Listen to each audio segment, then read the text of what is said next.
রাখবো ভাবি দুটি চোখের তারাতে, দেব না কো কোনোদিনও হারাতে।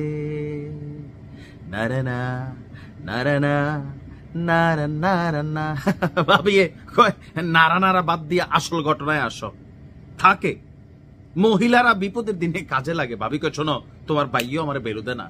তুমি কি তা বুঝো? তুমি আর কি কামে লাগবে? আজকে অপুর বউয়ে এবিডিএ যে একটা কাম করে দিছে এনসিপি ওয়ালার বা আসিফ মাহমুদের, পুরোটা খেলেই দি বদলে গেছি গা। আসিফে কিতা কইছে, নীল খেত যায় হাঁস দিয়ে ভাত খাইতাম, না পাইলে ওয়েস্টিনে যাই। আর ওই দিন গেছিলাম কিনা এটা আমার ভালো করে মনে নাই। অপু গেছে চ্যালেঞ্জ দিয়ে লেছে সাংবাদিকরা রে, কয় ফুটেজটা বার করে আপনারা খালি লাড়াচাড়া করে দেখেন মানুষটা কে ছিল। আসিফের কথার মধ্যে একটু ভেজাল আছে, তবে আসিফের কথায় ভেজাল থাকুক না থাকুক, যেই অপু উপদেষ্টা আসিফকে ফাঁসাই দিচ্ছেন সেই অপুর বউই বলছে ভিন্ন কথা। এবার অভিযোগের দিক সোজা কথায় সেও কইরা আমাদের ইশরাকের দিকে গিয়া পড়ছে। আজকে অপুর ওই ভিডিও ভাইরাল হবার পরে আমরা একটা সংবাদ সম্মেলন দেখলাম।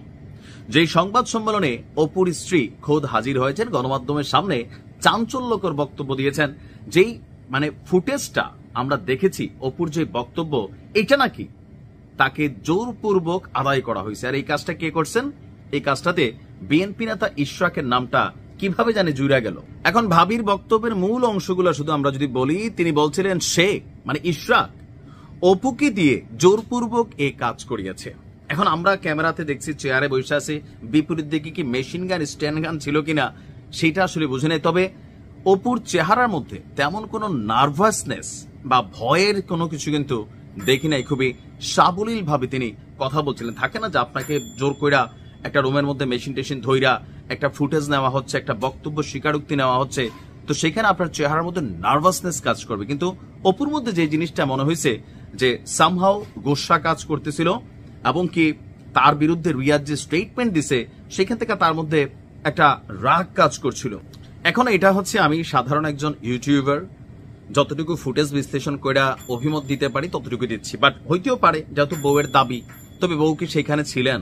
অথবা অপু কি এই বক্তব্য তার বউকে এসে বলছে যে জানো এমন এমন হয়েছে, তো সেই বক্তব্যটা একটু ভিডিও করে রাখলে হয়তো আজকে দুধ কা দুধ পানি কা পানি পরিষ্কার হইতো। এমনকি তিনি আরো দাবি করছেন অপুকে সাহায্য করার নামে এমনটা করেছেন বলে তিনি মনে করছেন।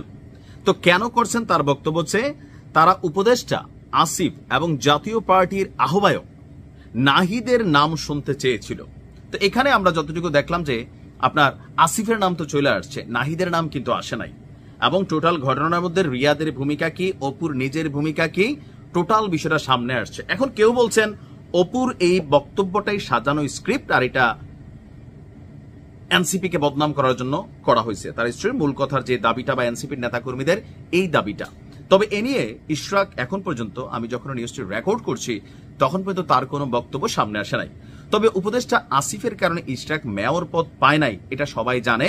যদিও আসিফ আইনের বিভিন্ন কাঠামো দেখাচ্ছেন, কিন্তু বিএনপি নেতাকর্মীরা মনে করে উপদেষ্টা আসিফের রোশানলে পইরাই মেয়র পদে লিখিতভাবে এখনো তিনি বসতে পারেন নাই।